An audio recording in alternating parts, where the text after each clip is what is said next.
All right, so welcome to another video. Today what we're going to do is we're going to create a kind of a cool risk array of calendars on General Motors. So let's check out how we do this. It's going to be a little bit different kind of a lesson here today. Keep in mind, if you want to check out some cool stuff that we've got going on, visit the Traders Fly website. I've got some live classes coming up. One of them, April 25th, market seasons. We're going to show you different types of trades in different environments, different market conditions, because seasons change. So that's what the seasonality class is all about. Lasts about 3 to 5 days. Starts around 9:20 Eastern time on Zoom. So attend. If you cannot attend, it'll be recorded. So it's okay. You can still join in. And also you can join in also on our Discord channel where I post some great charts, and you can also ask questions in there as well.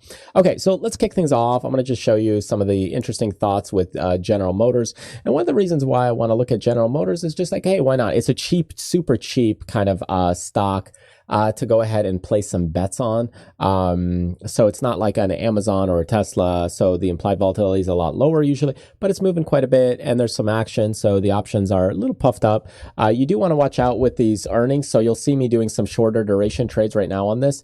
And calendar wise, it doesn't matter as much because I'm doing shorter duration. Otherwise, the Vega might be a bigger issue. So here, what I'm going to do is I'm just showing you, like, look, first off, you don't have to really worry about at the beginning the direction, because we're going to put on a bunch of contracts on here and I'll show you, we're going to put it in the risk array section. At the beginning, I don't have to worry about that too much. Later on, I do have to worry about it a little more, but for now, I'm just putting on positions. This is going to be May 6th, is not an expiration I want to use just because we've got too close to the earnings there. So what you see is I have a lot of dollar-wise strikes here. So first off, I'm just going to slap a few calendars kind of right around that money just to kind of lay down the groundwork. And you'll see that these are fairly cheap to do because we're doing expiration April 29th and April 22nd. So looking at it about, 20 some days out or so. So you could see 15 days, 22 days.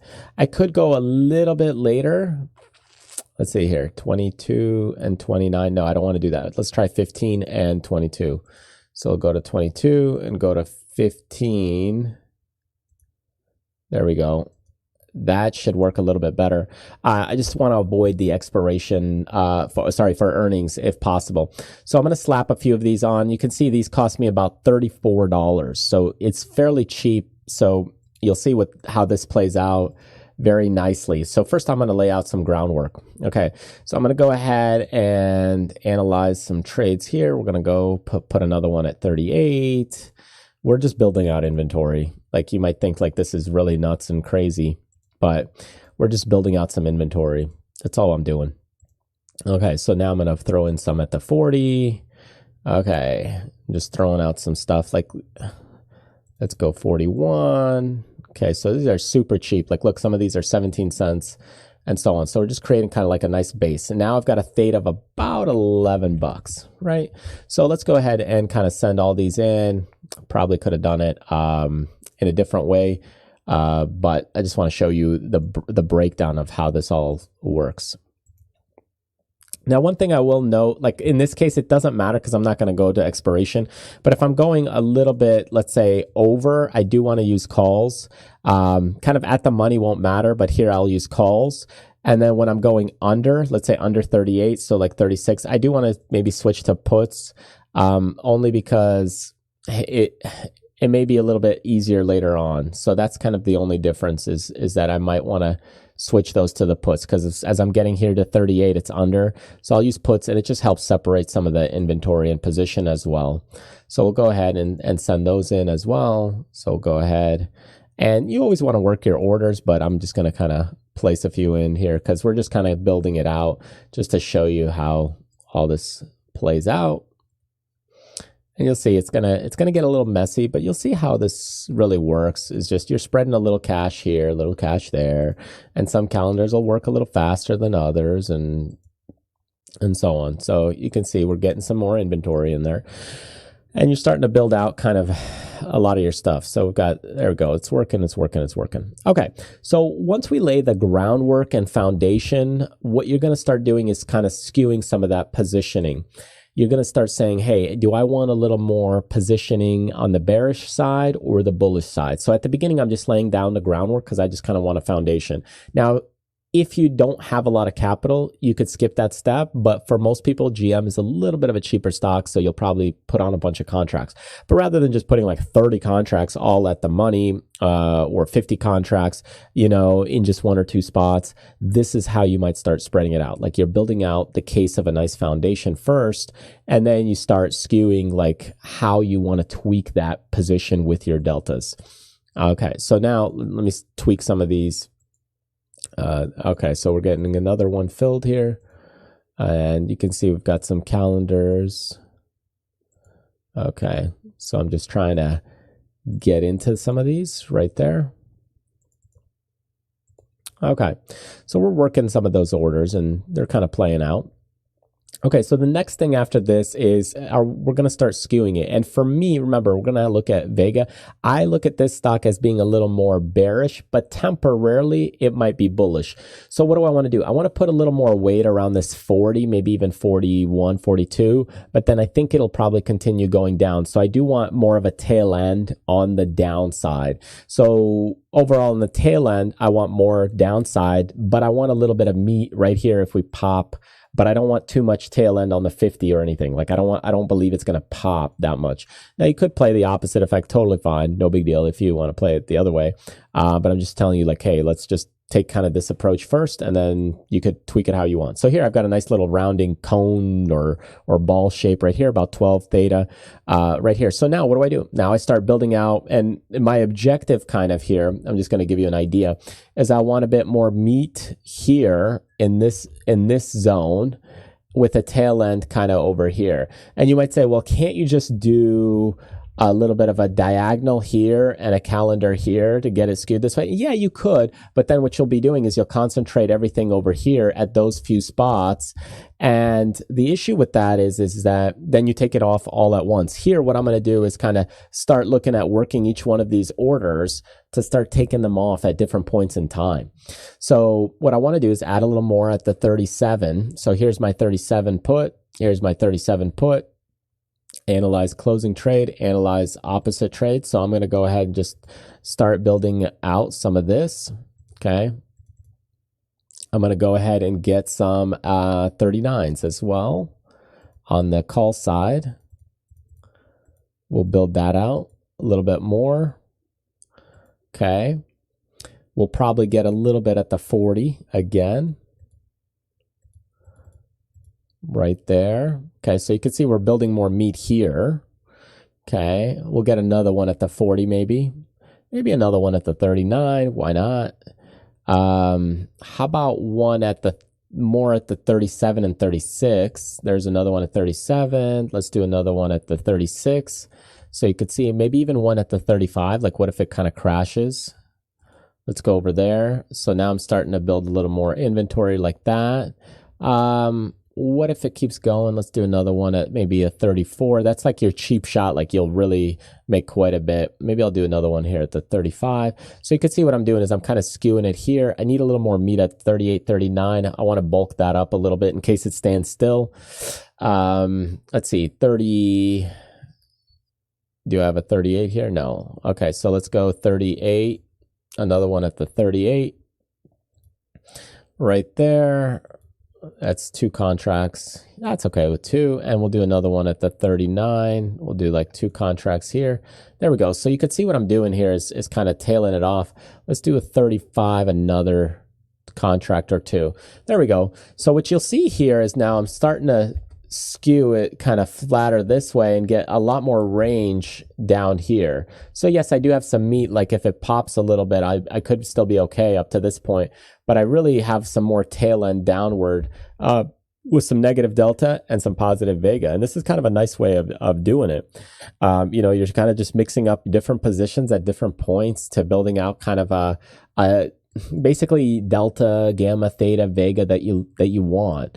And you can do it with little micro steps rather than being too big or too heavy in any one, strike. yeah, maybe you'll lose on the 34s or 35s, but you might be just fine on the 38s. And, so it allows you to kind of work with the trade and take off a little bit here, a little bit there. And it's just a whole different way of thinking about it. Now, you might say, okay, well, what about commissions? Yeah, commissions do cost a bit of money here. But the good news is these stocks usually don't move as well. So you can usually do okay with it. But yeah, of course, commissions on stuff like this will chew you up a little bit. So you will need to aim for a little bit more of a profit target or percentage than you normally would with a calendar, simply because the commissions will take a little bit of a bite. So this is kind of what I'm doing here, is just kind of setting up some of these risk arrays, and it's just spreading out the capital and spreading out the risk in different zones, rather than what a lot of other people do, which is just, hey, let me just throw one big calendar, one big iron condor at one or two spots. And here you can see a different way of doing it, just to kind of build out inventory. And you'll see that the capital that we use here is not even going to be that much. Some of these trades I'm putting on a $13 calendar, I might make $5 on that. $5 here, $5 there, $20 here, $20, $20, $20, $50, $50. So that's all you're really looking for, is just to mix and match a lot of those different things to really compose and construct a position and trade that is less risky or less aggressive in any one spot. You're just spreading your money in different zones. So there we go. So you can see we're starting to really gather here, gather our contracts. And I'll go ahead and put this one a little bit, an extra penny. Usually that'll help push things. And some of these you'll need to push one or two. So we'll put it back into the risk array here. And we'll see here what else we've got, because some of these just take time to fill. See if we can get through with this one.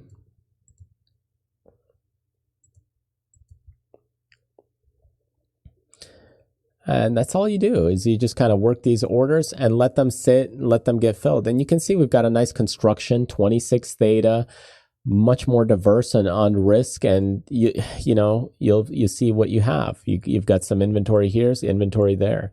And you can see here, I've got this 3 puts, and look for the next one, 35. So you go look for the 35 right here. There we go. And these, you're just looking for a down move. So when the stock goes down, on the risk of $53, you might be able to make $40. And you make, 100% return on your money, basically.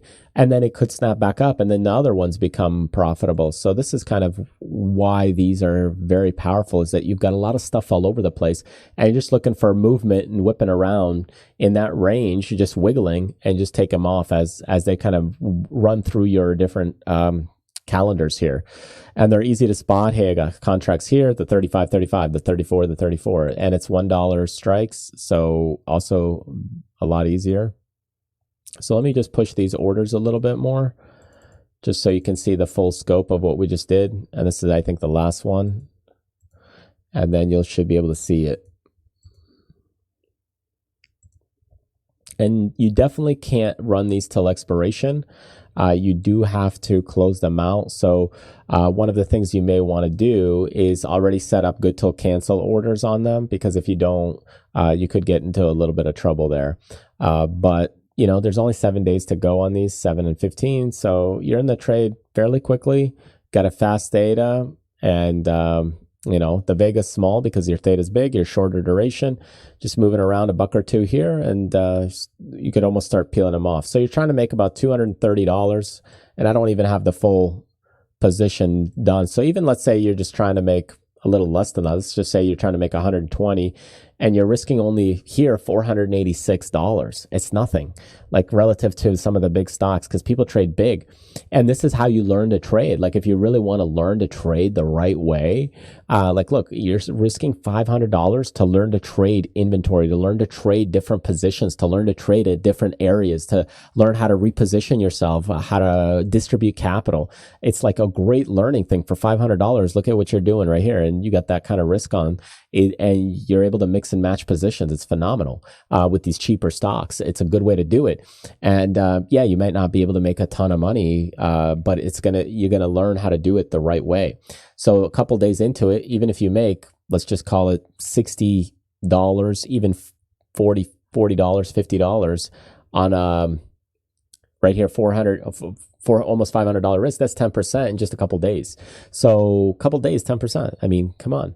And yeah, you got some commissions there, but this is part of the learning experience, learning to spread your money. And you could easily change this to the bigger stocks as well. Multiply times 10, 100, 1,000, however many contracts you want to do. But this is kind of the proper approach to thinking about distributing capital, managing risks, spreading your money across different points and areas, and really looking at your inventory distribution and what you have at hand. So start thinking about this, whether you're doing iron condors, whether you're doing butterflies, it doesn't matter what trade strategy you do. There's just so many ways you could think about spreading your cash and capital to making it look a lot better, spreading your money where you're trading more peacefully, and not just concentrating all your risk at one spot and one point. So anyway, I want to thank you so much for joining me. Hope you enjoyed this video. Definitely check out the live class we have coming up with the market seasons. Check out the freebies as well on the website. Join the Discord if you haven't. Subscribe to the YouTube channel if you like. And feel free to stick around to see more great videos available. Anyways, thanks again. Enjoy the rest of the week ahead, and I will see you on the next video.